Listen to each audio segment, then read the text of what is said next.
message that we was on. And we were saying capable but not committed. And what is it that keeps people from being committed? We said in the beginning we started with fear.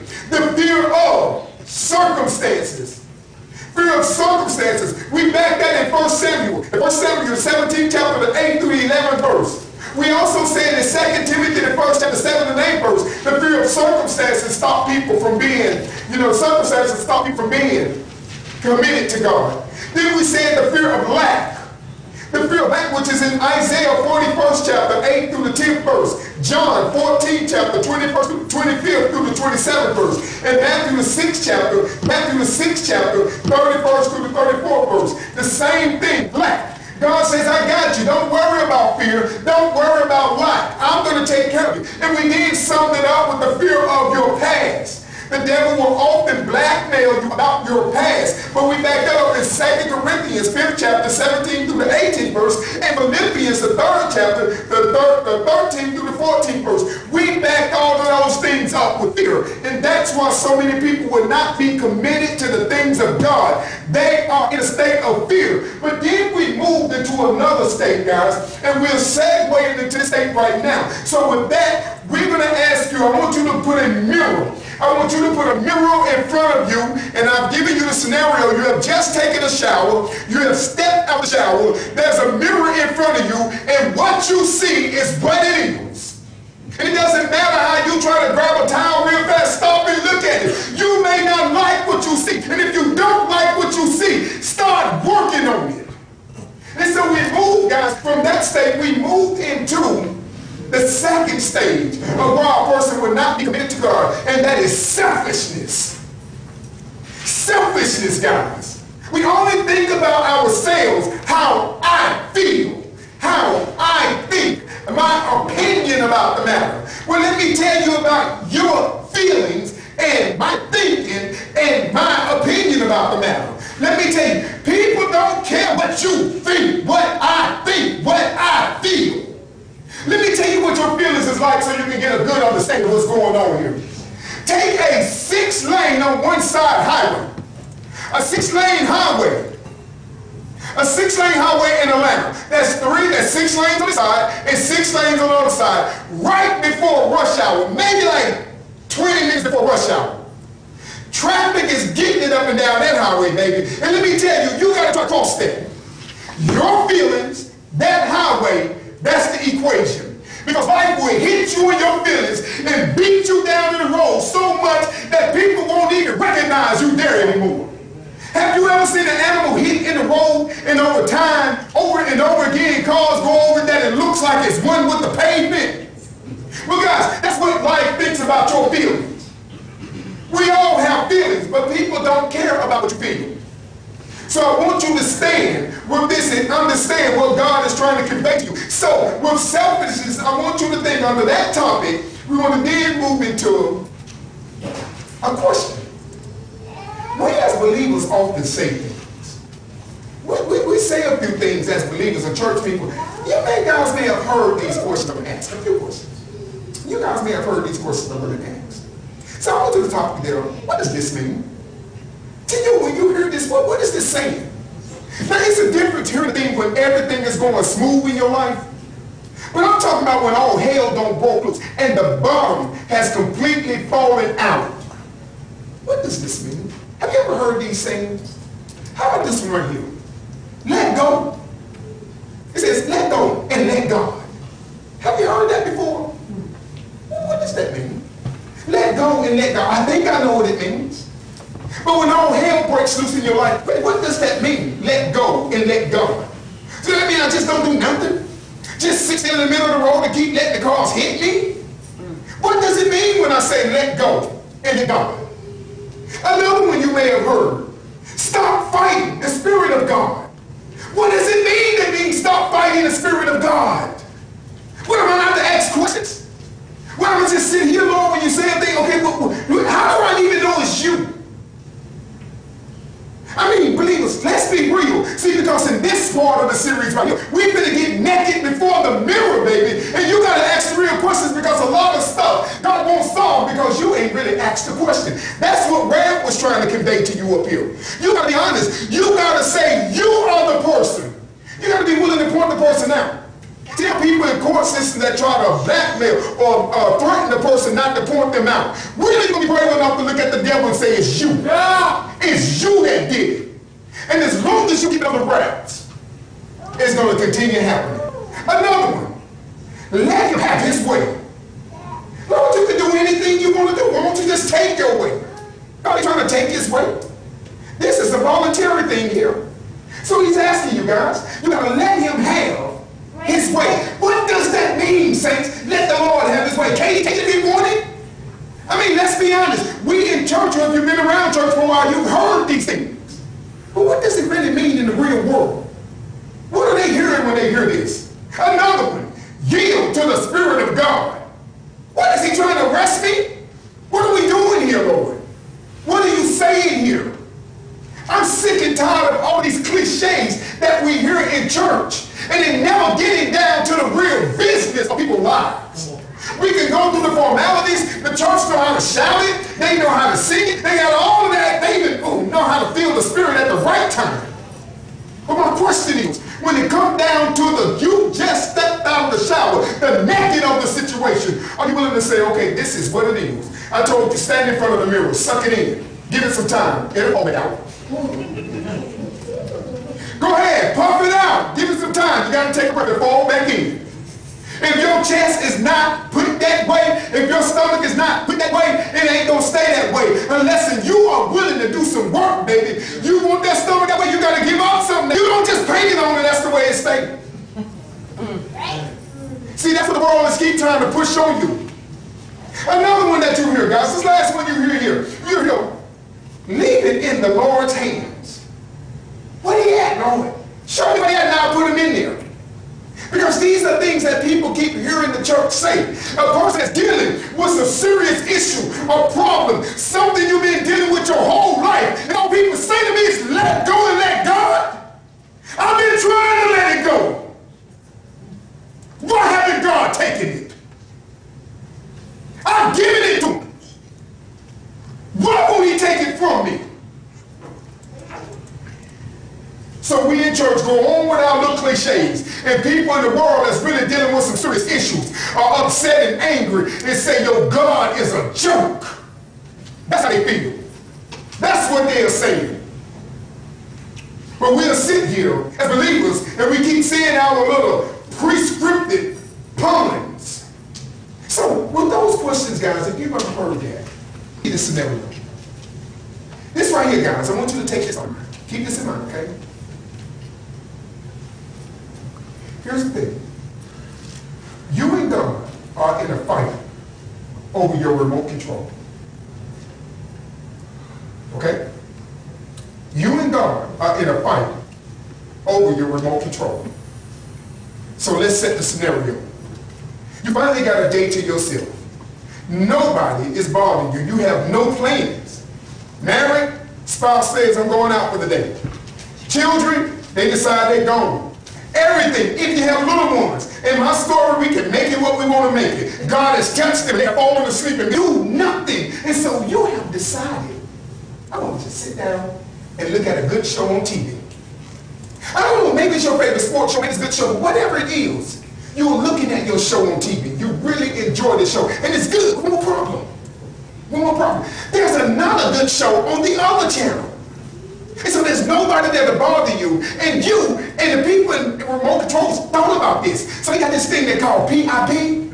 That's called picture in picture. So you got to find out. And all of a sudden, from nowhere, your doorbell rings.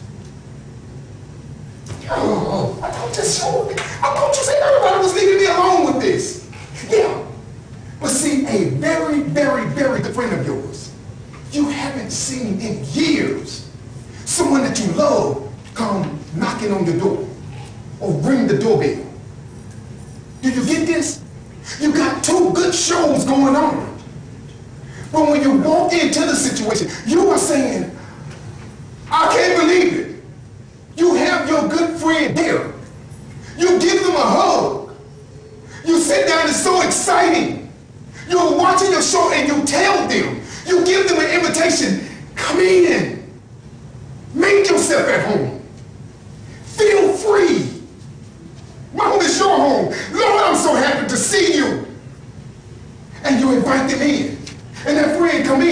down.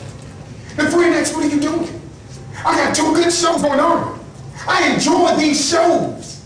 God is good. You begin to explain to the friend show. But just so happened in that rare moment, both of your shows at the same time, both of them go to commercial. Your bladder is a little full. You run to the bathroom. You come back.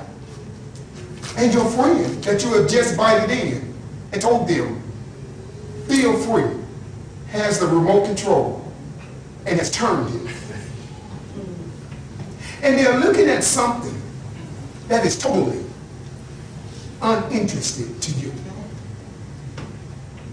You was just in at the good part of your show. They was about to reveal the murderer. They was about to give the number to that thing you wanted to purchase. This isn't real. And you're sitting there with your friend and they are really interested in what they're looking at. Now my question, are you going to be rude and tell your friend, give me my remote control?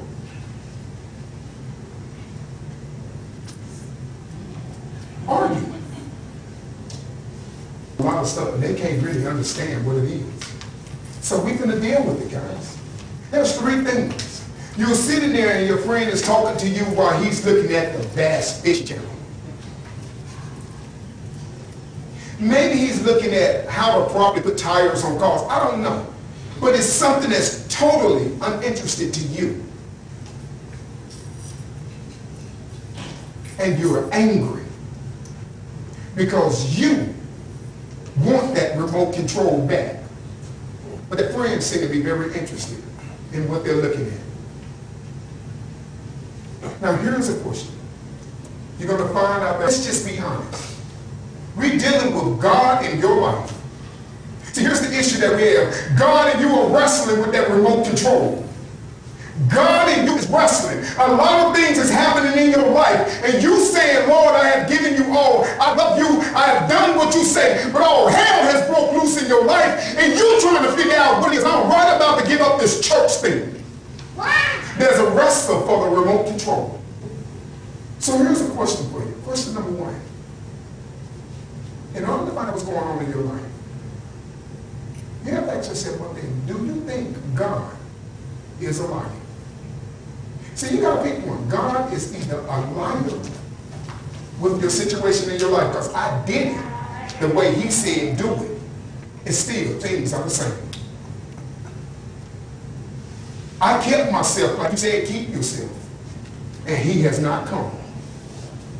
I did everything. I went to school and did everything that you told me to do, but they picked someone else for the job. So you either saying God is a liar, 1. You have not told it all, 2. Or 3, you refuse. Your life set up. You may like the way things are going. You may have a good feeling about this thing. You may say, I'm in a pretty good place, or everything's okay. It could be worse, but I'm okay right here. And God says, I want to upset some things. I want to change the channel to your life. So something different that you are unfamiliar with, nor do you want. I want to change it. But you saying to God, no. So God and you was in a, y'all looking to the remote control. Now God can easily let it go and let you have it. But he understands what's coming. He understands what's coming with that remote control, and if you continue holding it, you will not be able to handle what's coming your way. So my question to you, are you going to give it to him? Or are you okay with your life and you want to keep running it? We ask these questions that you hear in the church and all these things. So to those 5 questions that's asked, all it simply means is, are you willing to give God the remote control of your life? Here, you can have it, Lord. Or do you feel you're a better God than him? Because when you feel you're a better God than him, you're telling him he's a liar. If he said he knows all things and he's going to make sure that all things work together for your good, but you say, no, I'm going to do this, you're telling God he don't know better than you. So you saying, God, you are a liar. I know best. Now some of you say, I would never call God a liar, but you call him a liar all the time. That's what selfishness does. Selfishness tells you you're better at making this happen than God is.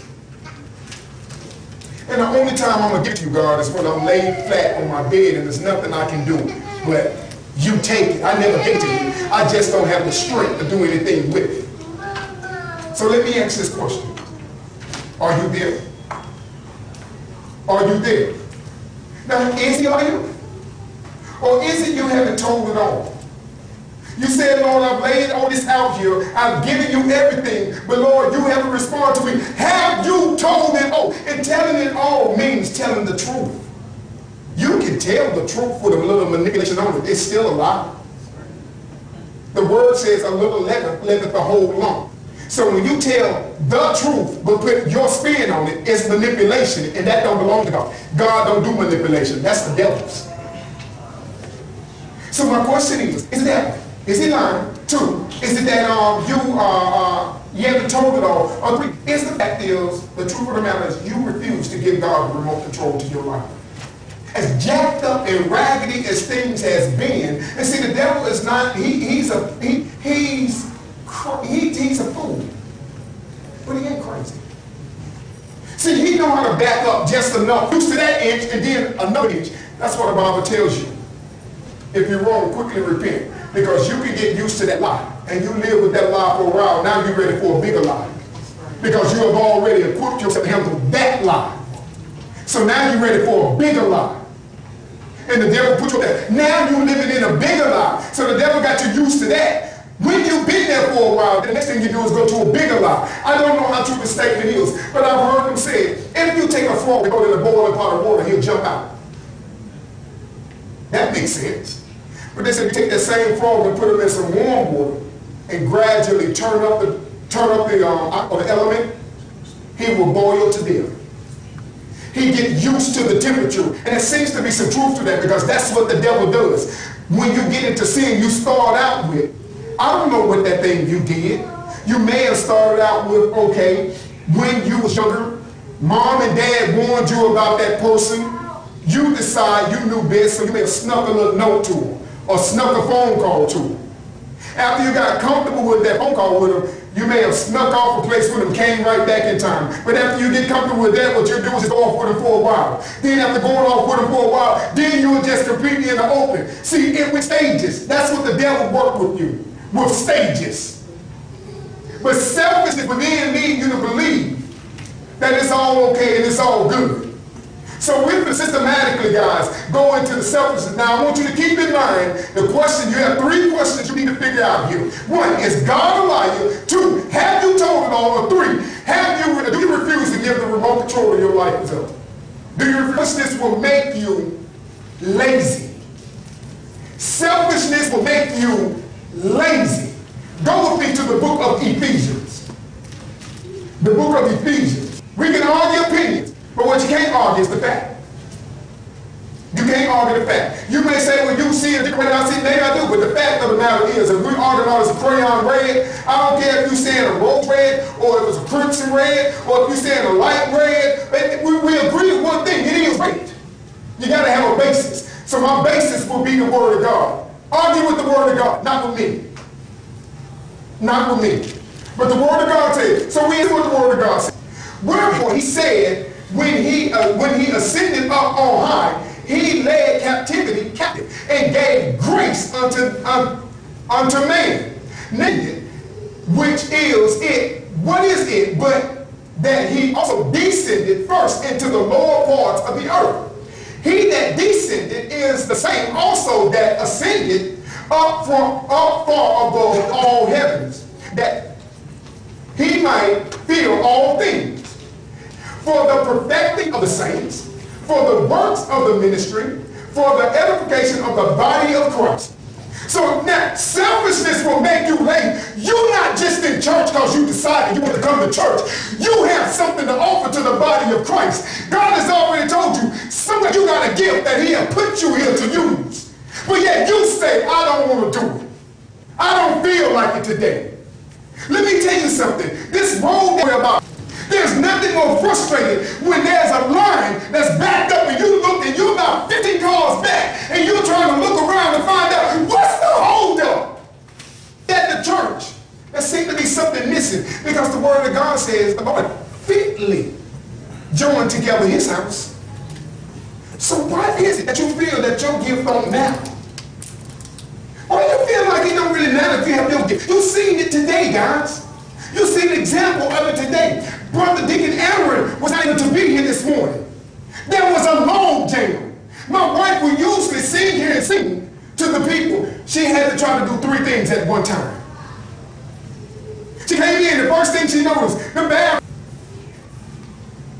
Guys, this thing works together. When Brother Aaron is here, he's able to do his thing. Brother Romain, what he does is he does his thing, but when Aaron is not here, he's trying to do 2 things at one time. Anytime you're trying to do 2 things at one time, you're not doing something good. You have a gift. You heard me say this. If God has to send somebody in to do your job, that's telling you you're not doing your job. What is your job? What has he called you to do? You really believe God called you to just come in here and sit down and look around? You really believe that's what God has called you to do? Many people say, I don't understand church. I just don't get it. We go through, they keep talking about the same. So every time you work, you just go to your job and then you show up. All the thing you're working for is the next paycheck. Let me see what my paycheck is. Let me see how much I made, how much I have, because I've spent everything already. Did I make some overtime this week? See, here's the thing you need to understand. The world says, okay, I'm going to give you a certain amount of money for your gift. Because that's what they're doing, your gift. Let me tell you something. You'll find out many times your gift is always circumvented by the world taking it from you. They work us like Hebrew slaves. And they send you home. They don't care because they're working for their God. And their God is money. They don't mind paying you a little bit, but I promise you they're making a whole lot. So my question is, why don't you feel your gift is valuable? Well, if I don't come to church, they don't really matter. But then when you come to church and they don't acknowledge you, this church don't even care about you. Well, you hardly even here. How can we care about you if we never see you?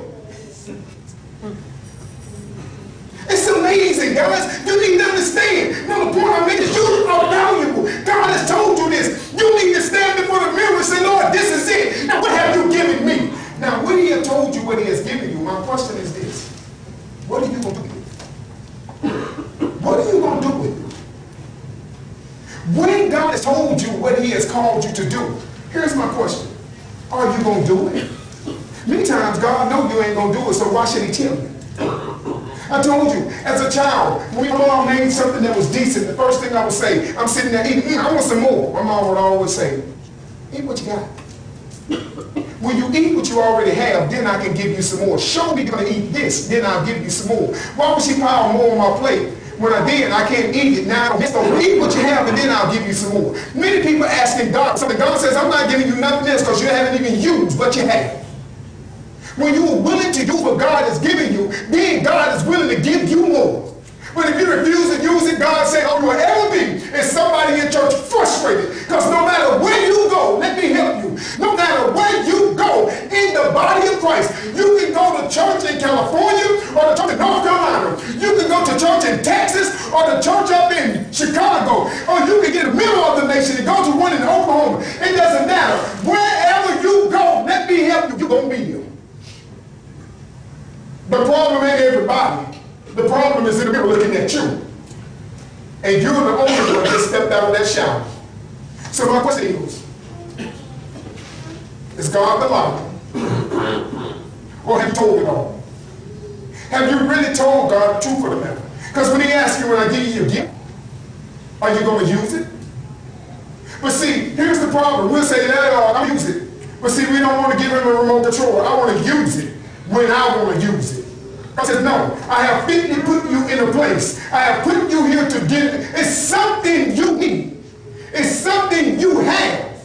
And I fitly joined those together so my house can run smoothly. But you want to come in and get what you need, but not give what you have. God says, but I put your gift in the house for a reason. You won't give what you have, and so therefore there's a log jam in the house of God. It's a nice church and everything seems to be well, but something is missing. What is missing? It's your gift that's missing. You are the one that have it. I can't do it as good as him. That's because you are not him. I don't do it like her. That's because you are not her. You are you. And God has put you here with your own twang to me. He knows your twang before he sent you in. God God knows who you are. He knows the gift he has given you. But you say, well, I don't do that well. That's because you don't do it. The more you do something, the better you become at it. The best liar is going to start out telling little lies. You ain't just going to be an expert liar.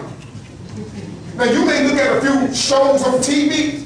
You may look at a few little shows on TV and think you can get before a judge and a jury and I'm going to tell all these lies and I got my lies together. But when they look at you and give you that Bible and tell you you headed to perjury, and if you caught lying, all of a sudden it's clear. Well, hold on, let me think. You need to think about it because there's somebody going to throw it back at you. Keep throwing it at you. The point that I'm making is when God laid this thing before you, be honest about it. Here's my question. Are you going to tell him he's lying? Is it that you ain't really told him all of it? My question to you is, what are you mad about with God? Who hurt you in church that you to the point now that you want to sit in your place? I'm going to sit back here and hold my breath. I ain't doing nothing. You have just enough sense not to leave God, but not enough sense to act on what he told you. So you sit there in the middle of church. I these people, they're all liars. Or are they? Every last one of them? All of them liars? Well, I ain't found a righteous one yet. I told you, every church you go to, you there. That's why you ain't found a perfect church yet. You in it. Well, that's why I just won't go. Well, you didn't have an imperfect home. You still there. The issue that's been made, guys, is God has put in you a purpose, a job to do. And you find many people frustrated because they don't do that job. Here, listen at what God is warning you about his word. He said the devil is like a roaring lion, seeking whom he may devour. I told you guys, one thing about a roaring lion, he's looking. Lions study their prey. A lion just don't go jump on nothing. A lion studies his prey. What do they go for first of all? They go for the weak. See, God says to each and every last one of them, he has laid this thing out. The people are weak. He says, the joy of the Lord is your strength. People are sitting in church and have gotten right with God, so they're in a stalemate. So therefore, they have no joy. Therefore, they have no strength. And when they have no strength, the devil comes in like a lion and devours them. In order to be strong, you have to have joy. And when you have joy, you need strength. And the only way you have strength is you have to know who God is. You have to know what he has done for you. And the way that happens is you got to be honest with him and tell him all about it. Then you will find out God will give you an answer to what you're praying for, and you will feel better about the situation and able to go on. But you ain't willing to tell about all of it. I got a good show going on TV right now, Lord, and I wish you go ahead and leave because you may just simply say, well, I just asked my guest. I was looking at something very good on TV. I want to finish looking at that. And your guest replied, yeah, but you told me to feel at home. I didn't mean it. So you didn't tell it all. I said it, but I didn't mean it. How many people in church does the same thing? They say it, but they don't mean it. So you'll find selfishness always end up that way. A person that's selfish is lazy because they only want to do things that's going to please them when they want to do it. I'll move when I want to move. Right now I don't feel like moving. It ain't always about what you feel like. I told you a newborn, they don't care about your feelings. I have never yet found a baby, a newborn baby, to tap his mama on the shoulder and say, look, I might be wet in a few minutes, so let me warn you. I'm going to cry in a few minutes. Get yourself together, and then I'm going to cry. A newborn baby do not care if you're in the public and they're hungry, especially if you're nursing naturally. I don't care what you do, mama. I just want it. You can go to the bathroom, or you can sit right here in front of everybody. I don't care. But what time on the baby? The baby don't care about where he at. It don't matter to the baby. So the point is, what selfishness says to the baby don't care nothing about nobody else. That's the only thing the baby care about. So when you think you'll find out that a selfish person, selfishness will make you lazy. Another thing, selfishness will make you critical of others. A selfish person will always be a critical person. Go with me to the book of Matthew. In the book of Matthew, listen at this, guys. Matthew the 7th chapter. Matthew the 7th chapter. If you have it, say amen. I'll wait, no problem.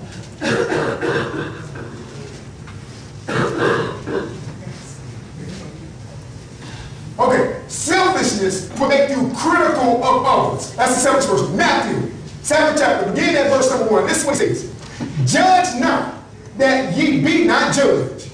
For with what judgment ye judge, ye shall be judged. And with what measurement ye meet, it shall be measured to you again. And why behold thou the mote that's in thy brother's eye, but consider not the beam in thy own eye? Or how wilt thou say to thy brother, let me pull the mote out of thine eye, and behold, a beam in thy own eye? Thou hypocrite, first cast out the beam out of thy own eye, and then shall thou see clearly to cast the mote out of thy brother's eye. See, many times you will find a critical person, you'll find a selfish person, they're always breaking themselves over everybody. That ain't all of that. They can't sing. Well, can you sing? Let's hear you sing.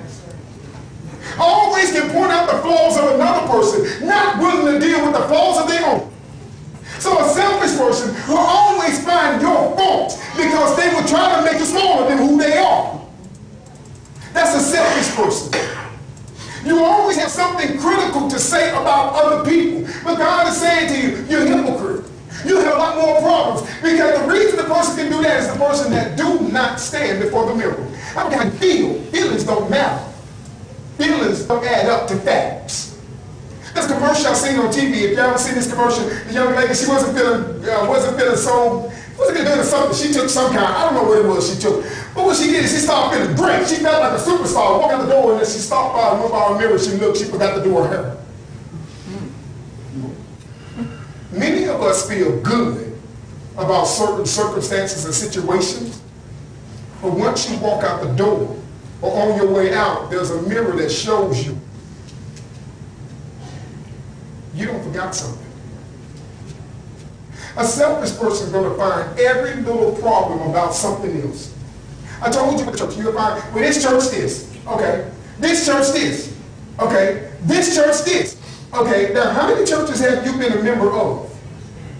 If they call the roll on how many churches you've been a member of, I've been a member of churches all the way from here to Kalamazoo. And you ain't stood at none of them? The Word of God says a rolling stone gathers no one. So what he's saying in essence is you have to sit down somewhere and do something. So what you will find out is you will begin to look around and find, okay, I started out in church, but I did it for a while, but I didn't feel it. Well, you're the pastor. You're supposed to feel it all the time. Now, I don't feel it all the time. I'm like you. I'm human just like you. I feel just like you. Sometimes the bad feel comfortable to me on Sunday morning. You need to understand, guys. You need to understand. This is not about your feelings. Feelings do not trump facts. And the fact of the matter is God has given you a job to do. But yet still, you're not doing it. Now, let me tell you something. God is patient. But I don't know how long God's patience is. His patience may be longer with one person than he is with another person. But this one thing we know for a fact. Sooner or later, God's patience will run out. When you see them bring somebody in and train them to do your job, that's a sign they're going to get rid of you. But if you're the one that is faithful and do what you're supposed to do, what you find is if you see them come in and train someone to do your job, that's because you're going to be promoted to a building. Now let me ask you a question. Are you going to be promoted to a better job or are you going to be replaced? What gift have God given you that you find yourself, you are just lazy and you are critical of others? And usually the critical person see a lot of flaws in their life, so they figure if they pick out the flaws in your life, it minimizes the flaws in their lives. But I don't care how many flaws you pick out in another person's life, it doesn't change the fact that you have flaws in yours. As Elder Randy said, you can look at the mirror and say it ain't there, or you can look at the mirror and get it right. And when you leave out of the house on a Sunday morning, what I would do is I would dress myself up and look in the mirror and make sure I'm okay. I'm satisfied with what I look like when I walk out the door. If I see something that's not right, I feel that it's there. I always feel inadequate in that area. So my question is, do you believe you have to be perfect to do God's will? Why do you have to look like that in order for you to be accepted? And why do you have to speak like that in order for you to be accepted? Do you really have to have all those degrees? You know, people don't know you have a degree until you tell them. And I told you guys, one thing about a degree, it is just that, a degree. It is not a hole. You'll never walk around and see somebody come in the job and say, I have a hole. I know everything. The first thing they're going to tell you in that situation is, thank you, don't call us. We'll call you. Don't call us, we'll call you. Well, my question would be, well, Lord, can I ask you a question? Because if you're ready to tell me you know everything, you must be the Lord. So my question is, Lord, can you answer this question for me? So guys, one thing you're going to find when you're beginning to deal with selfishness, that's our life. And nobody wants to see the flaws in their life. But guys, God give you the mirror not to point them out, but not so much to pick at you for your flaws. He gives you the mirror, and that is a chance to get it right. Fix it. Only you can fix it. You don't like the way you look? Work on it and change it. You can change it. What are you willing to invest? If you look at somebody that has something, saints, understand this. They put work in to get it. Whatever they put work in, however they chose to work to do it, they put work in to get it. They put work in to get it. People are watching you.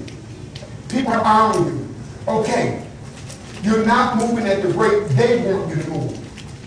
But as long as you're moving in that direction, it's baby steps. I know good and well, yeah, you may have been doing this thing for a long time, and I'm just learning to take a step in this direction. And it's scary, because I've never walked in this direction before. I don't know where it's going to lead. Let me go back to what I'm familiar with doing. So in the world of any addiction, they call it a relapse. The person runs back to comfort. But you took so many steps forward. It's okay. Because if you took steps forward, you can go back and start taking them again. And all we need to do is go a step further than you went yesterday. Go a step further than you went yesterday. That's what God wants from you. So my question is to you is starting out and going in and dealing with selfishness. Just with these first two bullet points, let me ask you, have you found yourself in a state of selfishness in the body of Christ? Meaning you have been lazy and critical of others. You want someone to do your job because they don't do the job like you will do it, but you can do it. If you can do it so well, why not get to doing it? Why won't you commit? Why is it that you will not commit? See, when a person gets married, when a woman gets married, she takes on the man's name. There is something in the name. When you take his name, you are taking his lineage. There are some names that carry royalty with it. And then there are some names that people say, you married to one of them? They crazy. So my question is, are you willing to take the name? When you get married to Christ, are you willing to take on his name? See, many people today, they're moving to where they saying, I no longer, well, they're not going to get married today. What they're saying is, no. The women are telling the men, you take my name. Take my name. Oh, really? That's not your name. That's your father's.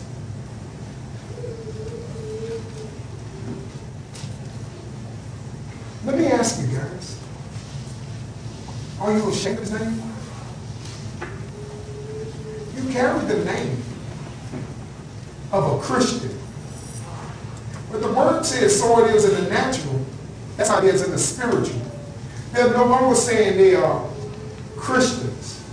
They're saying now they are spiritual. There is a difference. There's a difference between the two. Christian means Christ-like.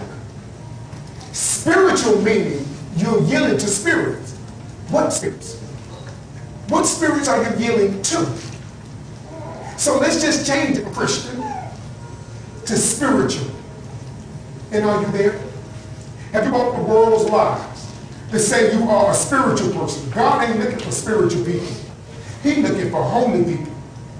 And the only way you can be holy is being in Christ Jesus. Now the world is trying to sell you holiness without Christ. You can't do that, guys. It doesn't add up. It can't be done. So let me ask you this question. Let me ask you this question. In the series that we have started thus far, have you found yourself in a state to where you're saying, Lord, you know what? I got understanding about this now. I fully have understanding about what is going on here. I really see what they have going on. For this long time, Lord, I didn't understand what did that mean. I've heard those cliches and words. I've heard those sayings. But what did they mean? Now I understand. Now you have to ask this question. Have you given God the remote? Or are you still in a total war with the Lord? Is that show that you're watching that important that when God is asking you, taking a different turn, you are telling the Lord, no? To the testimony that we have, Reverend Watkins, are you going to tell the police how to do his job?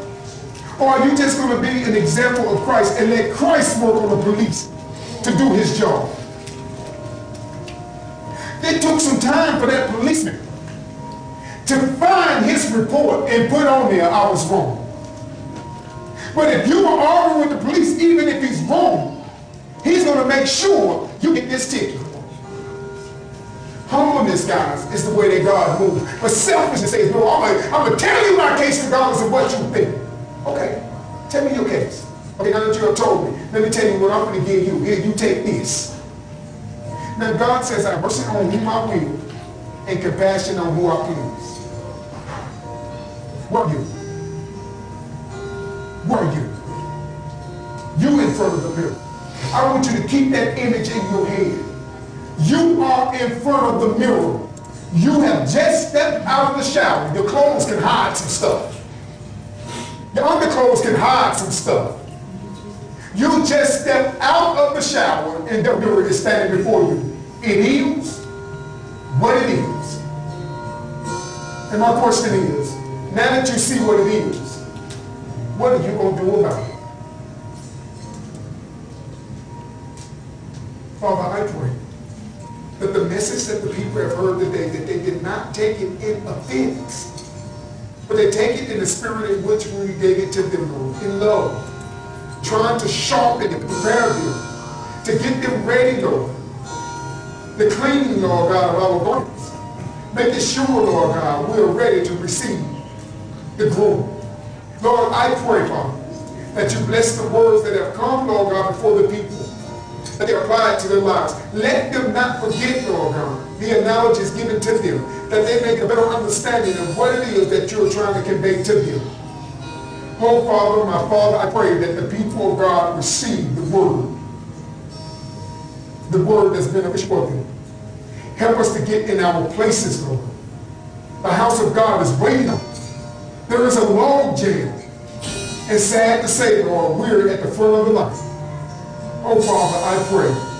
Bless us that we're able, Lord God, to get ourselves in place and not be the one that causes a problem for another believer that may cost them their souls. Because then, Lord, we have the answer to you about that soul that was lost. Oh, be merciful to us, Lord, that we receive thy word and we grow.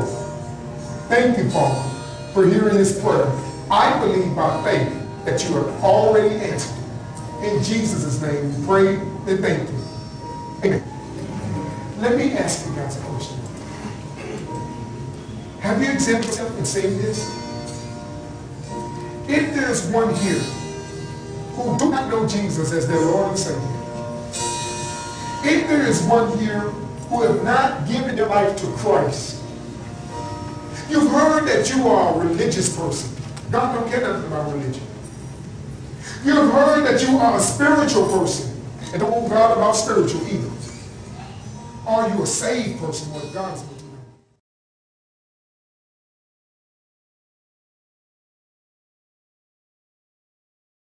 We will walk you through God's plan of salvation.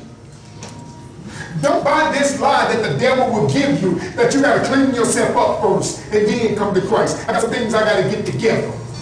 I got some things I got to give up before I come to him. No, you give up everything. That's what we just said. Give him the remote. This is what it is.